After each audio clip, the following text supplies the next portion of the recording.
That is tiny. Is that Rockweed, rockwork, rock thrush. You can read that? Back before they had the Not very well. MP3 players and things like that, they had radios with tubes in, radio tubes. And that's from 1952. They used to have to carry that with them. And once long ago,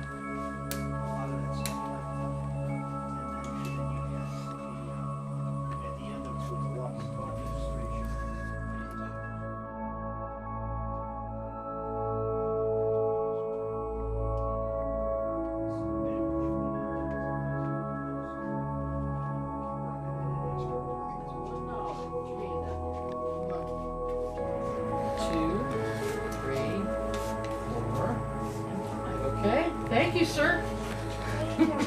Dad! This button?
Stories are powerful things.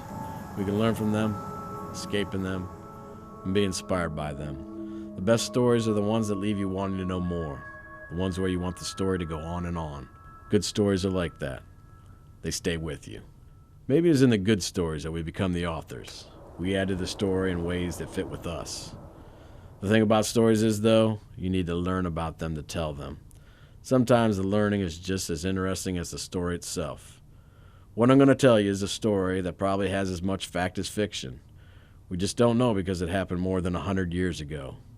We do know the story is about a man, a criminal, and prisoner at the Ohio State Penitentiary.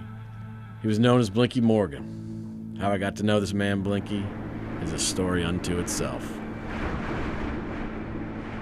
It was a cold and early morning of January 26 when Benedict and Rudy's, a furrier store in Cleveland, Ohio, was entered by burglars. The burglars left with thousands of dollars worth of merchandise. The theft surpassed any other theft in the city's history. The crime was particularly bold. The street was patrolled from sunup to sundown, yet somehow, a gang of robbers calmly bored a hole through the front door and were able to open the lock.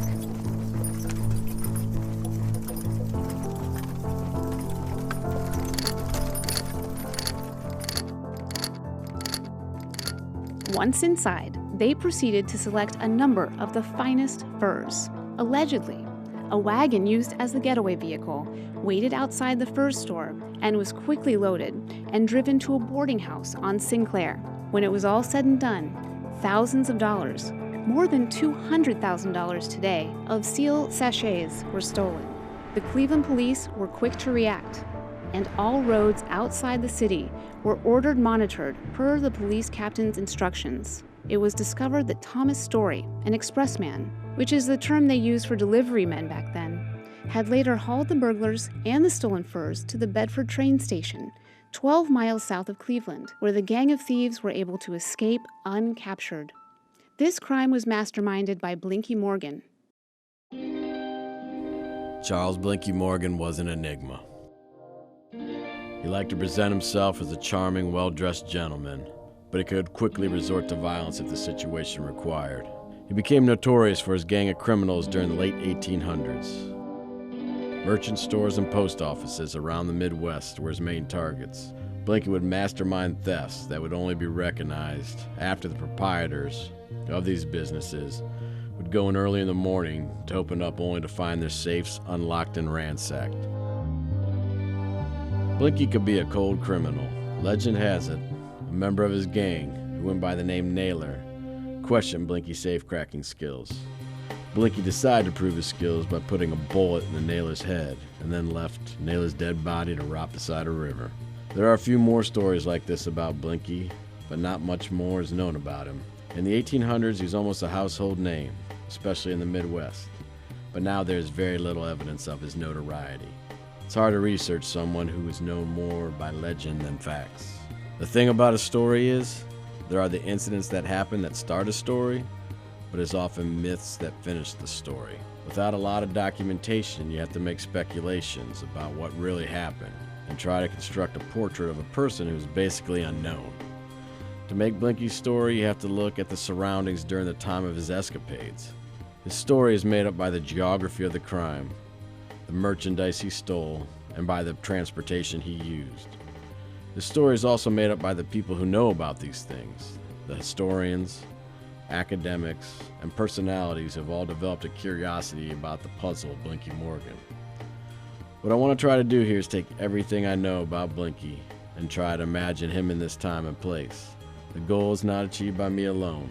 The fun part about trying to tell stories is sitting down and collaborating with others that are masters in their field of study and trying to bring a story and a character back to life. My main companion in this tale is Jane Terzillo, a writer who dedicated an entire chapter on Blinky in one of her books.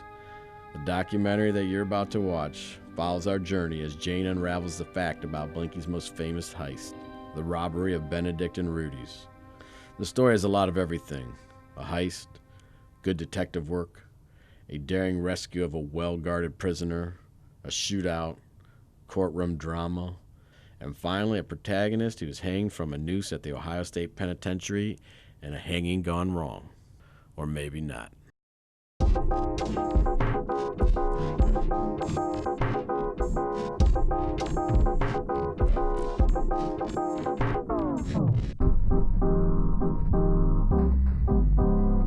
What do you think draws us to that subject? To crime? To crime, yeah. And the criminals. Boy, I don't know. I'm not even sure. I have a degree in criminal justice. One of my degrees is in criminal justice. And I was a police reporter. And I just remember, when I was riding with the police and just the clues, here, this step is the next step is the next step. And it's the research again. Investigation is research. The only thing is I think sometimes police, they are looking for evidence, whereas as a writer and a researcher, I'm looking for facts, and I think they're two different things. So the evidence may lead me to something, but I have to have the facts. And I guess with crime, it's finding out what people don't want you to know. It's like, if there's one last fact, by golly, I'm going to find it, and I can always think of 30 different ways to find it.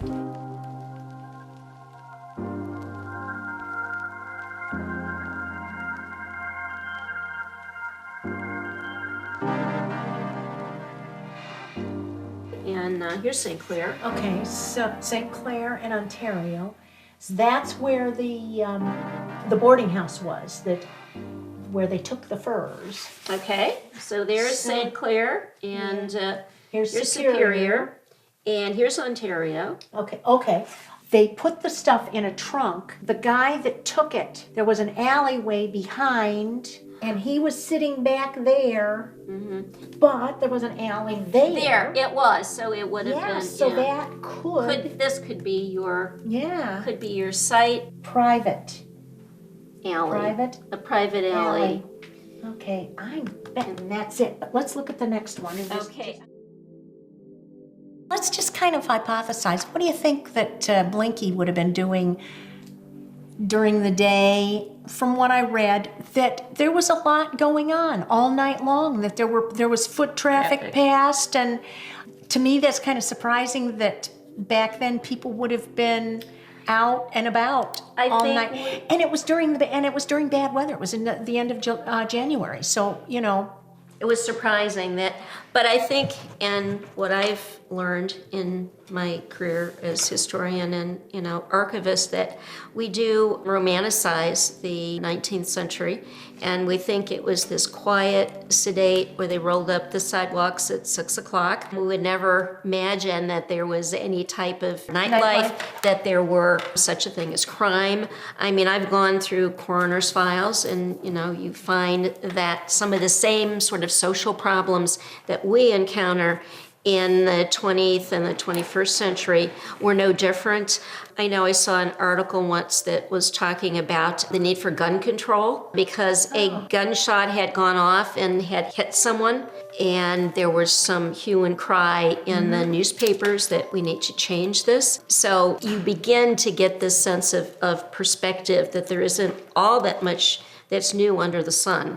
And obviously we are faster paced. I wouldn't say that our life now isn't certainly incrementally and the much more. population But I would still think you were not in this, you know, sort of a small town where, you know, everybody sort of retreated to their own homes after people got home from work. They probably did the same thing. They went to work, you know, stopped for a drink, stopped at the tavern, maybe had a dinner out, went to any of the cultural activities, concerts that would have been available. You would wonder certainly that even in Cleveland now, no one wants to be out on a January night if it's very cold and it's very snowy.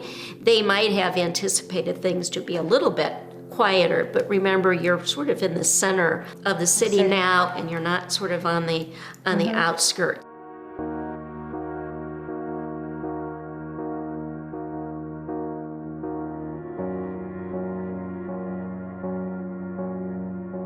So when doing the story, and I know this is just a basic question, but I think because there are so many elements, what was your favorite part of it in regards to the trial, the penitentiary, the actual crime, or, you know, what was your favorite part of the story? probably the fur robbery.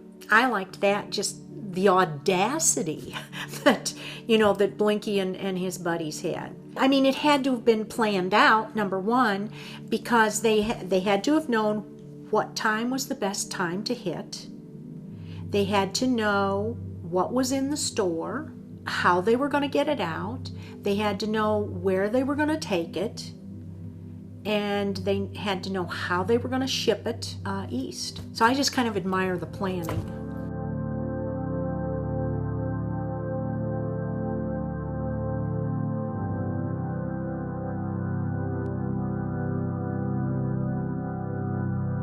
It was possible that they chose winter time because Benedict and Rudy's would have more furs on hand, probably more of the expensive ones, and there wouldn't be as many people out in the street because it was cold.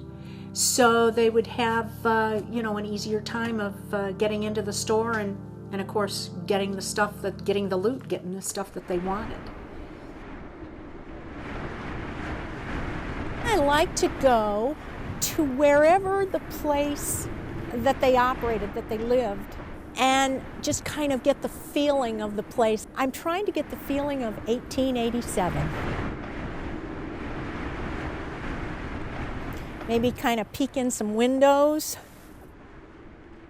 Wow, this one is really nice, really cool. I can see all the way through. Just to get a feeling of what it was like and what the people saw and what they heard and what they felt. I'm thinking about the women back in 1887 and the type of clothing that they wore, the long skirts, and it must have been kind of hard for them to get around in the snow like this. Certainly they didn't have the boots that we have today. And they had long skirts that probably dragged through the snow. Although the material was probably warm, maybe wool, they most certainly wore fur coats made of sealskin and sealskin hats. And they most likely bought them at Benedict and Rudy's, the store that Blinky, Morgan, and two of his friends stole $7,000 worth of furs that morning. Putting yourself into Blinky's era really helps to understand this story. His take in this robbery was around $200,000 in today's money. That's a big deal for only a couple weeks' worth of work. The money would have came from the resale of the furs the gang had stolen. We have to go to Kent State University, which has a renowned fashion museum, to find out the significance of furs at that time.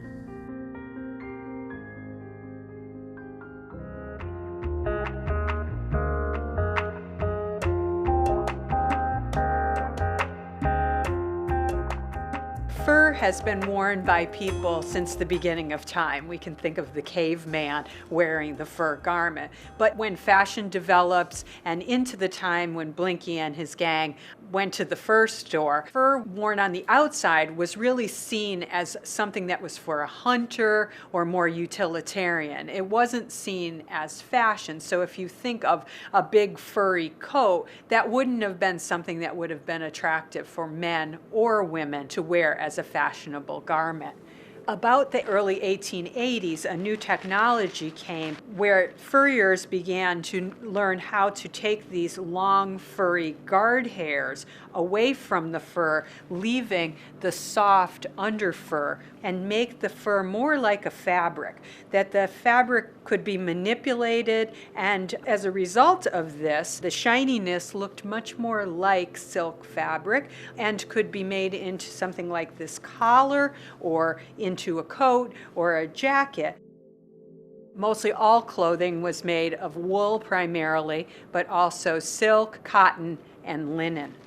This muff here, which is used to keep your hands warm, especially if you were riding in a carriage, also has the fuzzy fur, including the guard hairs. In the 1860s, in America and Europe combined, 10,000 pelts of seal were used. But by 1880, 200,000 pelts were used. So the technology led to fashion in fur, fur being worn on the outside rather than on the inside, and also to the value of fur. A fur coat in 1887 or the 1880s would be worth about $150 to $200 to buy at a store, which is about $5,000 today.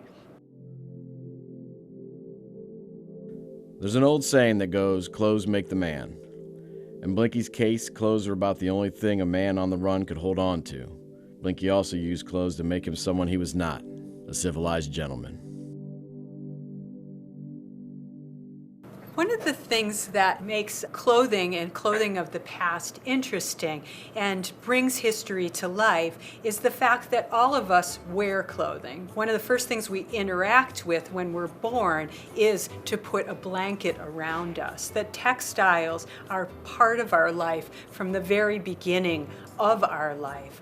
And sometimes we overlook the importance of clothing because it is so common. But clothing can give us information that has to do with technology, such as the seal skin and how it was processed, that can tell us about economics, which is where people were putting their money or not putting their money. It can tell us about the history of everyday life. It can tell us about how we communicate, that clothing is a language. And if Blinky came with this fancy vest and maybe with a new tie and his cufflinks with diamonds on them and his Blinky bling, that he would show you who he was and what he did. In fact, if Blinky was really trying to show off, he might add a top hat. And all of these are communications, nonverbal communications, that tell us about how people lived. And what you wear is, our bodies have not necessarily changed that much over time. We're, humans have a head and they have arms and legs and all those things, but how we embellish ourselves, how we change our appearance by dress, by the way we put our hair, by jewelry, communicates not only our time, but also individual and group affiliations.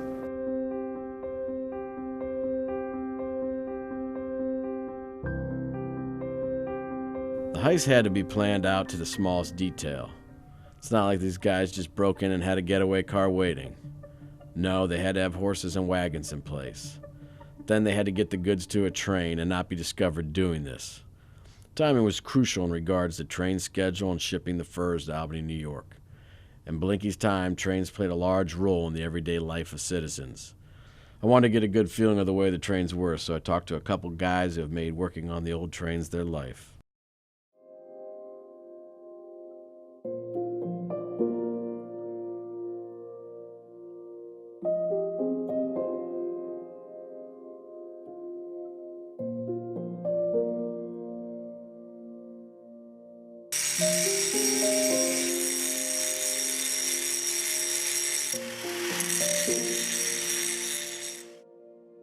Anybody that's never been near a steam locomotive when it was operating, they're very much like a person. They sit there and they sigh and they creak, you know, they drink water, eat coal, you know. Spit out ash. Spit out cinders, cause people headaches and heartaches and all kind of pain. It's all part of a railroad train.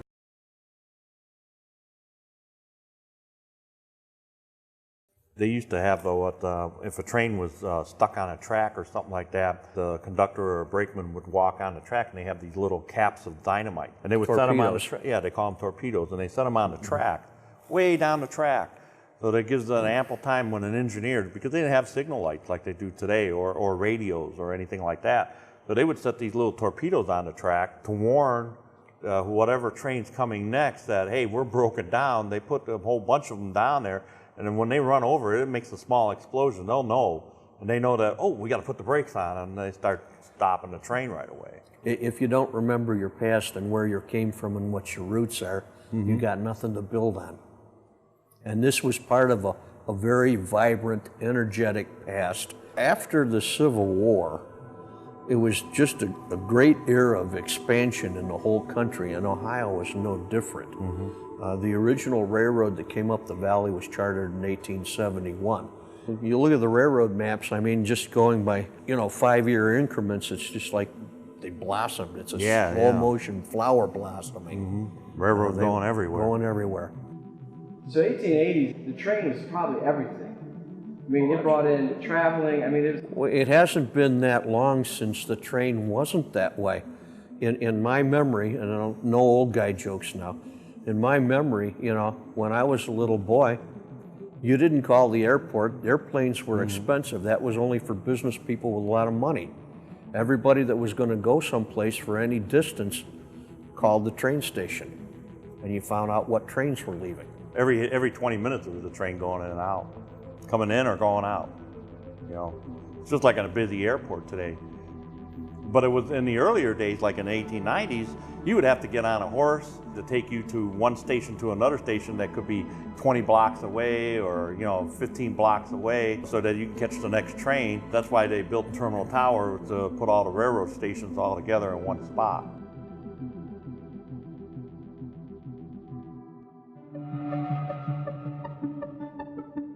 Cleveland provided a real backdrop to Blinky's exploits.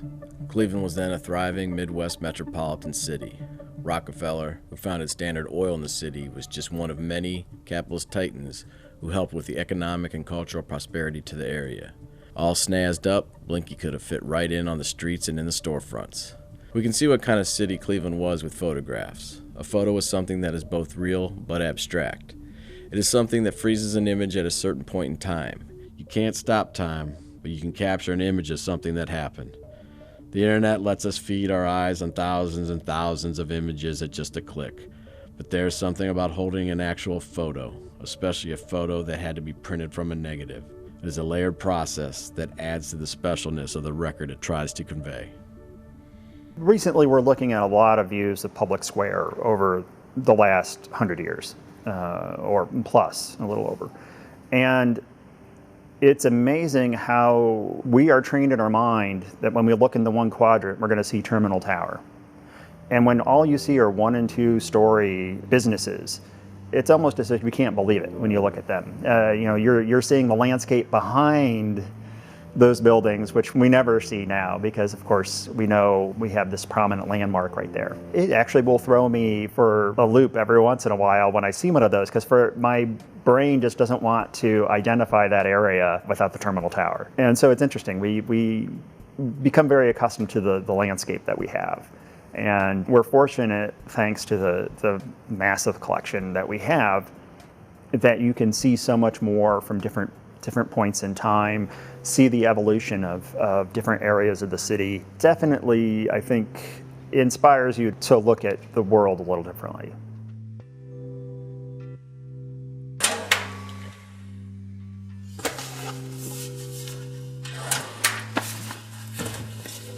What advantage do you have with a photograph, say, over a clothing collection or an actual, still standing object?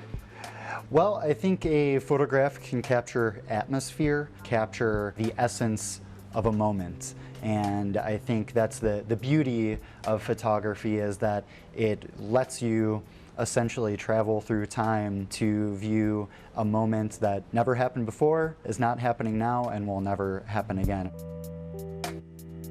We have a collection of somewhere around 75,000 photographs of the city of Cleveland done by the zoning board. And their job was really to go out and take photographs of buildings. So residential buildings, commercial buildings, industrial, and that's all they're supposed to be. But maybe you are trying to get the facade of a building and have a dozen kids run by while the shot's being taken. Or we found one the other day where two kids peeked up into the front as the photo was being taken, and now we're part of it. And it, accidentally provides so much more context. You see all these small little dramas getting played out in these what are pretty much very sort of standard, straightforward shots. I mean, there was never meant to be any artistry to them or anything other than a basic documentation, but you are capturing snippets of other people's lives and who the pedestrians are in them and what's going on. And so they can often tell you so much more than what was ever intended. Rolling.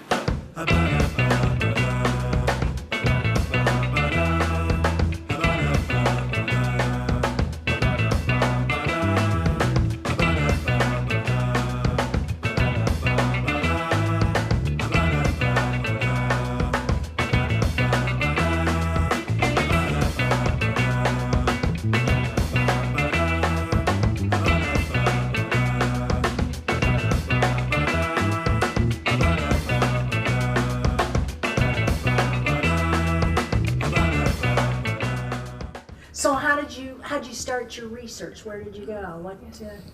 Back maybe in the 1990s, I discovered a kind of nice way an inexpensive way to find out about Cleveland was to look at postcards. And so I started going out to the postcard shows, and I got tons and tons of these postcards, and I really don't consider myself a postcard collector. I mean, what I did was I looked at these things and I saw, for example, the same view, how it might have changed over a period of 20 or 30 or 40 years. Wow. And then I started trying to piece together how that changed. Were you looking for any particular? No, all I cared about was if it was in Cleveland. I didn't really want to expand this to some kind of a fantastic postcard collection, covering the whole universe or something, so I just focused on Cleveland. And postcards really started coming out in the 1890s or so. Even then you had kind of a little bit of a problem because there was a lot of artistic license taken associated with how people drew some of these illustrations. So they weren't totally accurate. And then there was a nice period of time in which, because they were photographs, you could trust them more. But those days are gone now too. There's pictures taken of the new Cleveland Stadium, and I was looking at one of them one time and became so interested in it, I actually called the photographer because there was no way on earth that scene could have ever really existed. And they said, well, yeah, we moved a building or two around to make it look nicer, for the selling of the card. So there was really only a period of maybe 40 or 50 years where you could really trust a postcard to accurately depict what was there. And it's not like every one of them was not accurate, but you couldn't really rely on it just because it was a postcard. Jane is correcting me several times. I even remember in the reenactment, I threw like a Winchester rifle in there, and she's like, Blinky didn't have a Winchester rifle. It's like, but it looks good. It looks good over there. Yeah. So how hard is it to stay, to be factual and to be not kind of steer a story one way or another? It's harder than you think because you don't even know for sure when you're getting something factual. For example, you can read a story in the Cleveland Press, the Cleveland Plain Dealer, and the Cleveland News and get totally different interpretations of it. Absolutely different. And you could pick one that would fit your political view or whatever and stuff like that, and you could match it perfectly to that story. But if you read one of the other newspapers, you get a whole different view of it. And that makes it hard because, to me, I just like to figure out what actually happened. One of the examples, and this isn't a really good example of what I'm talking about, but the Plain Dealer was very factual. Something happened and they would give you the story, whatever. The Cleveland Press would take the same event and do it from a human interest standpoint. Like you take, for example, in 1949, the market downtown, Central Market, burned. Well, the PD had a fantastic story associated with the burning and how long it took to burn and how many fire trucks came out and whatever. The Cleveland Press wrote the same story up in terms of the trauma that the individual market owners, people in the market, had. I mean, their whole life was devoted to the market sometimes. They learned the business from their grandparents or parents, and I mean, their life savings essentially went up in smoke in this. Well, both of those stories can be very accurate, and putting them together, you have a great story. But what if there's a conflict between those two that you read? I mean, then what do you do?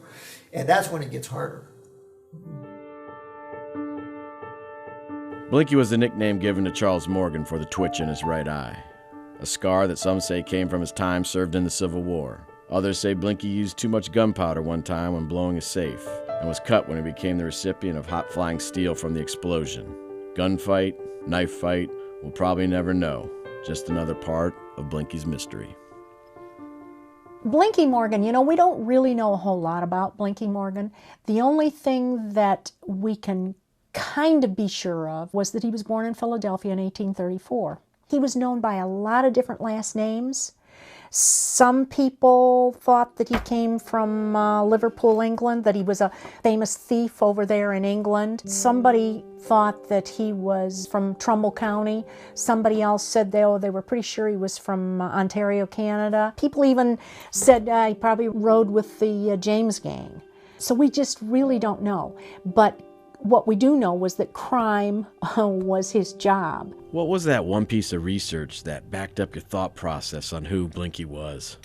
Probably it would be his escapes from prison. He and Kid McMunn had tunneled out of the prison, and he left a note for the warden that said, if I can remember correctly, said something about, we're leaving because the food wasn't good, or something like that. And I just thought, this guy he's just great. Great in what sense? Like to build a story around? Or? Yes. Whenever I write a book, I want to tell the story of the people, okay? And so for me to know the most about them, that showed that he had a sense of humor. And it kind of made him more real to me, more a human being to me. And that has to be hard when doing research of that period because you're basically stuck with birth records, death records, prison records. Yeah. So how did you come upon stories about Blinky? A lot of what I got were from old newspapers, but the best thing is when you find other people talking about them. The next chapter in Blinky Morgan's story takes us to Pittsburgh, where members of the gang relocated to after the fur heist. Pittsburgh has such a rich history, I was worried I'd get too sidetracked from Blinky's story and end up doing a documentary on Pittsburgh itself. Right here, what you are looking at are photographs of the Johnstown flood, which took place 2 years after the fur heist, which is close enough, right? Well, the reason I'm using these photos is because 1, they are hard to take your eyes off of, but 2, everything that's been said by our researchers is applicable.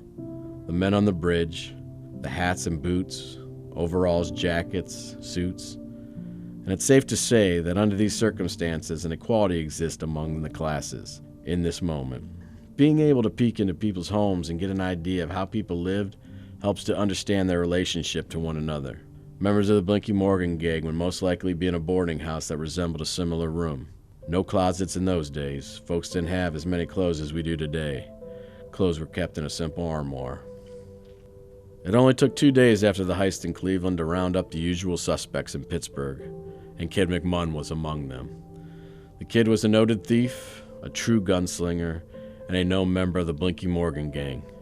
Cleveland Police Captain Hone came out to Pittsburgh and made the arrest. He had to wait for extradition papers that were needed to bring his prisoner back to Ohio.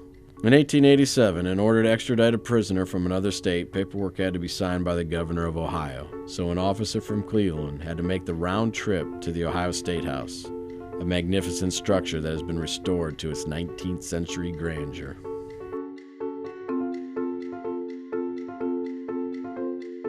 Walking in the space, physically being here, you can go in the House and Senate chamber, you can see the process. This is the arena where debates happen on what we should do in Ohio and what we should not. This is really, you talk about the arena of ideas, this is that space where people from different parts of the state of Ohio come together and work the process.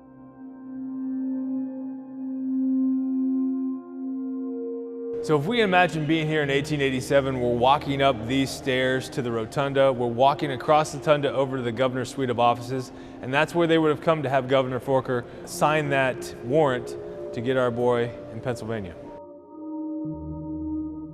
You walk through the rotunda and you look up and it's, first of all, it's just awe-inspiring. If this is possible, I'm more inspired by the space just because I know who has walked through here, what has transpired here, the different debates that have, on a lot of cases, changed the trajectory of the United States. All this stuff transpired under this cupola right here in the center of Columbus, Ohio. So I try to remind myself to look up more than just walk through.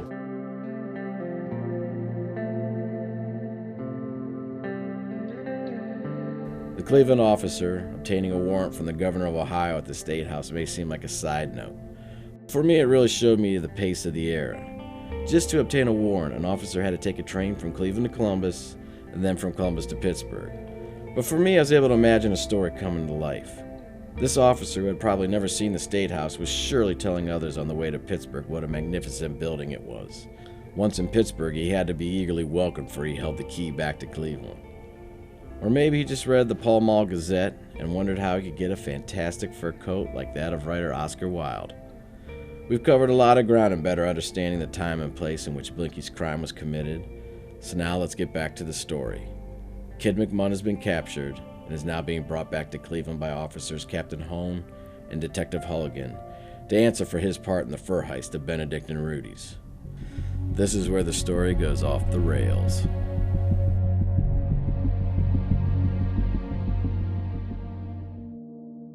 Arriving in Alliance, Ohio at 3:15 a.m., 3 men got on a train heading for Cleveland. Conductor Oberger notified Captain Hain of the new passengers. Hain took a survey of the coach and, seeing nothing to arouse his suspicions, resumed his seat next to his partner, Detective Hulligan, who was shackled to their prisoner, Kid McMunn. The train reached Ravenna at about 4:20 a.m. The 3 new villainous passengers reckoned few, if any, folks would be at the depot at this early of an hour. They calculated their chances and decided to make their move. As the train stopped, the villains headed for the smoking car, one standing guard at the door, while the 2 others, with revolvers drawn, made a rush for the officers. One of the villains struck Detective Hulligan with a murderous blow to the head with a coupling pin. Captain Hain facing two revolvers, sprang to his feet, drew his revolver. The car lamps were knocked out, and a firefight ensued with 20 shots being fired. 2 shots struck Captain Hain, one in the right arm and one in the hip. Hulligan was dragged from the car, the handcuff key taken from his pocket, and the prisoner freed. The gang then disappeared into the darkness.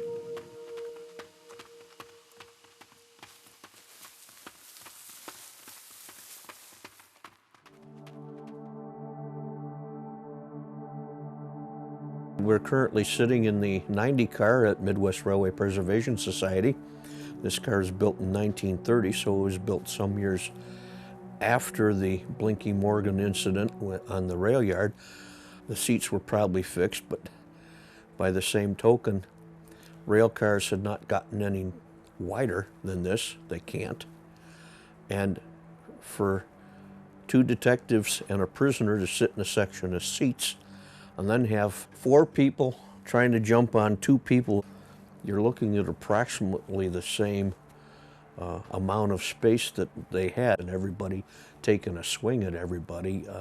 That's pretty rough concept there. I don't know how they could have gotten at one another like that. The account that I saw of the whole deal said that a guy had a piece of metal wrapped up in a newspaper, and that's what he hit the detective over the head with and killed him. From the accounts, it sounded like one of the old link pins from the old link and pin couplers that they used to have. We have knuckles nowadays. This is what we use for couplers today. What happens is there'll be another one like this on the car that hooks up to it, and they'll come together just like your 2 hands, and that's a coupling, okay?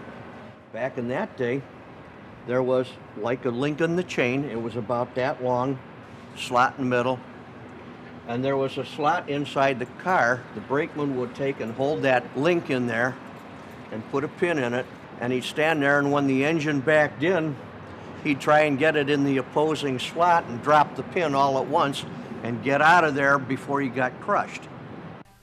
Watch this. You think that's bad? Okay, you see this hand wheel here? They used to be vertical, and they'd stand up, and the brakeman would run the tops of the cars. When the engineer called for the brakes, he'd give the signal for the brakes and signal how many brakes he wanted set, and the brakeman would run the tops of the cars setting the brakes. One thing and another, the average lifespan of a brakeman at that time was about 2.5 years. And that's how they used to do things back in the 1880s. All right, how did he get a hold of a pin? Well, you know, those darn pins were everywhere, and it wouldn't have been too hard for him to have picked up a pin in a rail yard someplace that got jiggled off of a car or dropped. Not hard at all. They're all the time losing stuff off the railroad. And that's probably what the guy had, was one of those link pins, and hit the fellow over the head with it, who then eventually died from his injuries. And of course there was some shooting went on, and in a confined space, somebody pulling a pistol and shooting, that's not a wonderful thing either. So yeah, that was a tough little tussle right there.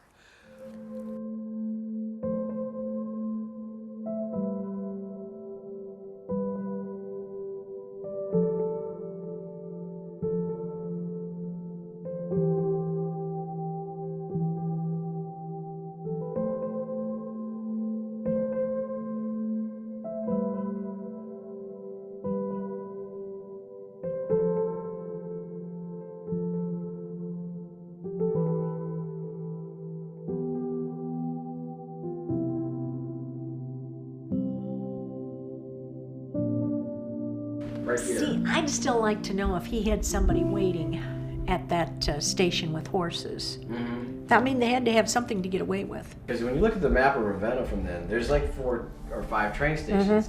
But it's hard to believe that they could go step on another train and. Yeah, so it's like, yeah, they had to have something.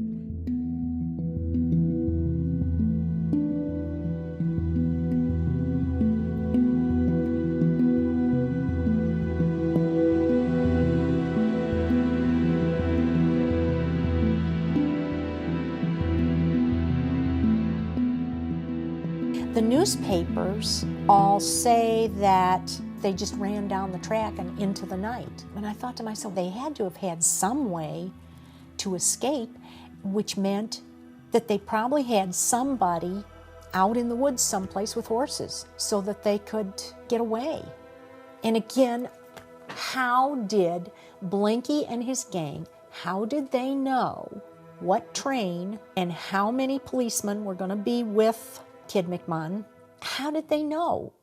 You know, how did they know where to hit? You know, they got on the train at Alliance. They went into the ladies' car. The ladies' car meaning that they didn't smoke in there. And Detective Hulligan and Henry Hone, the two cops, and Kid McMahon were in the smoking car. Ravenna, that's when they hit. They could certainly know the times of the trains, but how did they know which train and which day? So somebody had to have told them. Yeah, because it's not like in Pittsburgh that they just sat there and scoped out the train station, like, oh, there he is, let's get on this train. Yeah. It was, they picked it up in Alliance after, they'd already left. And it was like a midnight train, too. Yeah, it was around, 3 o'clock in the morning, 4 o'clock in the morning, something like that, yeah.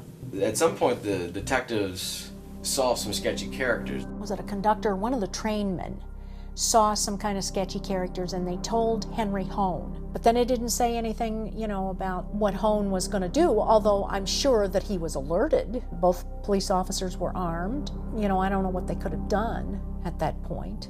And Hone was, he shot 3 times. He was shot in the hip, and he had been beaten in the head, and Hulligan was beaten in the head.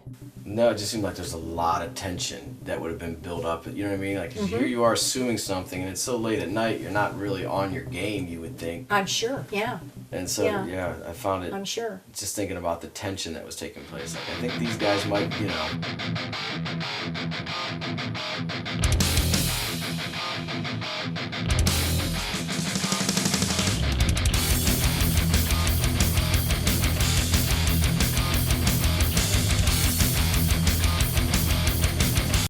But they were, you know what? They were bad people. They were bad men. And they had to have had a lot of nerve.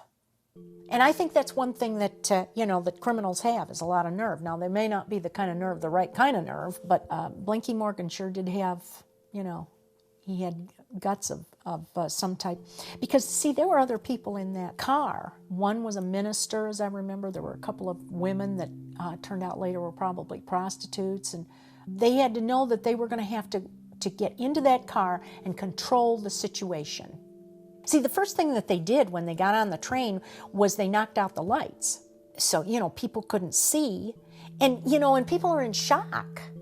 They don't know what they've seen, And even today, the police will tell you if they interview 10 different witnesses to a crime, they're going to get 10 different stories.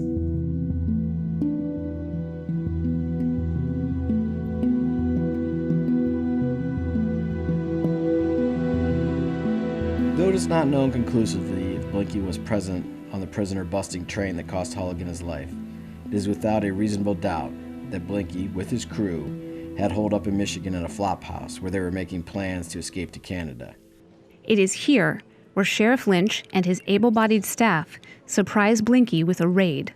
The sheriff and his men had been closely monitoring the building where Blinky was staying. At the decided time of the raid, Sheriff Lynch was the first to enter the room, and he dashed at the startled Blinky, who was sitting behind a table. Though caught off guard and in the grips of Sheriff Lynch, Blinky was able to grab his .44 pistol and started shooting.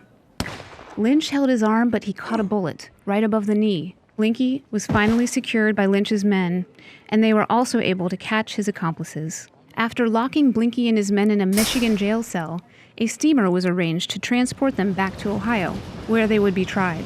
By the time the steamer arrived at the Ohio dock at 6:15 a.m., there was a crowd of more than 2,000. Though the Blinky shooting of Sheriff Lynch was not immediately fatal, he died a few days later from the blood poisoning as a result of the bullet. Blinky protested he didn't know if the men who had burst in his room on that day were robbers or thugs with intent to harm him. He said he didn't know it was the law, and he was just trying to defend himself.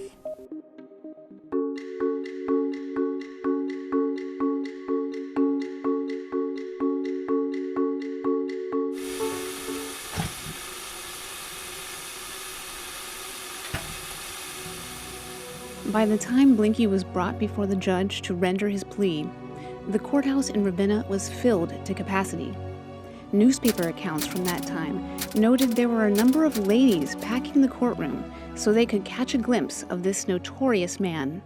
Blinky was dressed in a suit and a white tie and held himself in perfect posture and spoke very little. Blinky was asked by the judge, guilty or not guilty, to which Blinky replied, not guilty. The judge set the trial date for October 10th, 1887. The trial was a spectacle.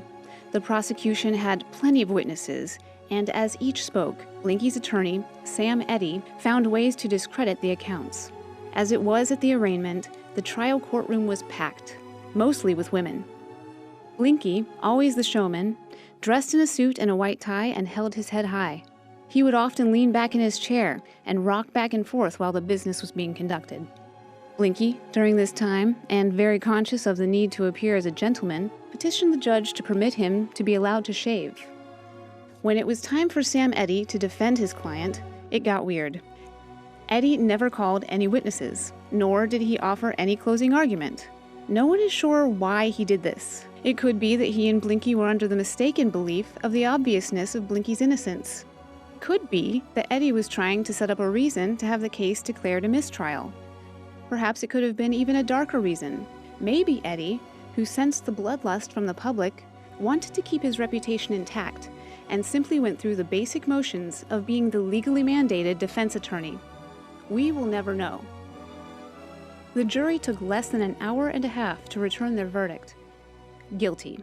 When the foreman announced this verdict, reporters noticed that Blinky smiled. It appeared that he did not expect to be given the ultimate sentence, death by hanging. After the verdict, Blinky was transported to the Ohio Penitentiary in Columbus.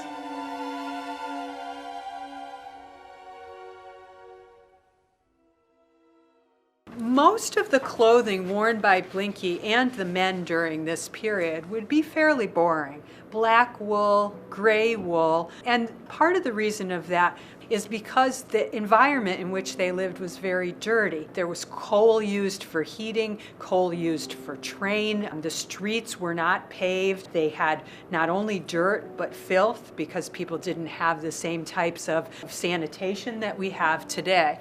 But one place that men might have a little jazz and Blinky might have some bling is on his waistcoat or vest. And this one is made of silk velvet, and it has a printed pattern. And so Blinky would have most definitely be wearing a vest like this.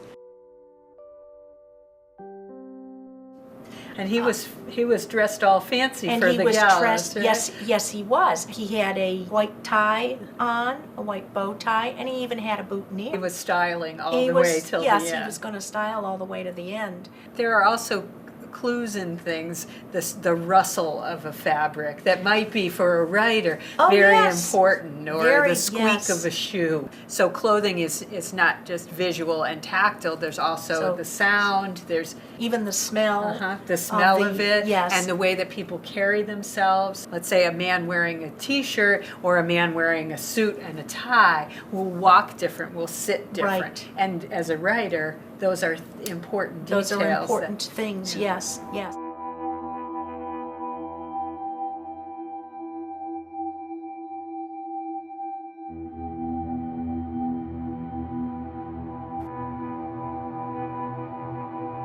When trying to break the neck during a hanging, the length of rope is crucial.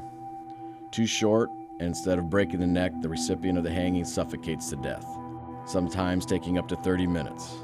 Too long of a rope can lead to the decapitation of the head. Blinky requested a 10-foot rope. That request was denied, and a much shorter rope was implemented.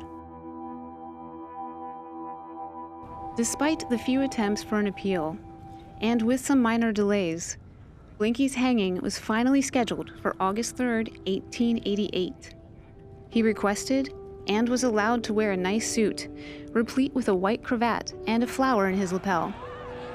Warden Coffin would grant Blinky's final wishes.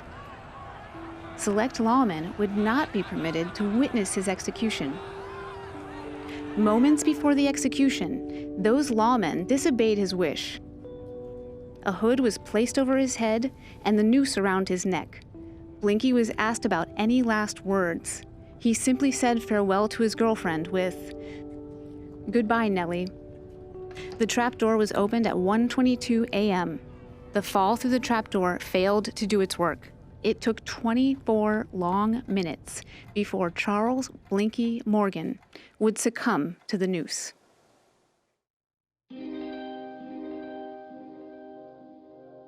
Blinky was buried. The furs were never recovered. So Blinky's story ends with him hanging by his neck. But that is not the end of the story. Stories about crime tend to be neatly tied up in black and white jurisprudence. Guilty or not guilty. But life isn't ever that neat. Blinky did some bad things, but we're not sure of all the bad things. Blinky paid for at least some of his crimes, and for a while, Blinky was a name on the nation's lips, whether that was a name of infamy or gallantry. I suppose it depends on the kind of person you are, or perhaps the way in which you heard the stories. There remain a number of unanswered questions in Blinky's story and many dead ends, but not the kind that hang from a rope. The crime had cost 3 men their lives and fueled the news cycle for a year or so. But time does what time does, and crime does what crime does, and soon more grisly crimes captured the public's attention, and the passage of time made Blinky's escapades a footnote in history. But what happens to these footnotes? What happens when we look down the page or in the filing cabinets and wipe off the dust of these deleted tales? For me, the story is still there. It is living and breathing and connects itself to our lives through centuries and miles. And isn't that the thing about stories? They may be forgotten, but they're never gone.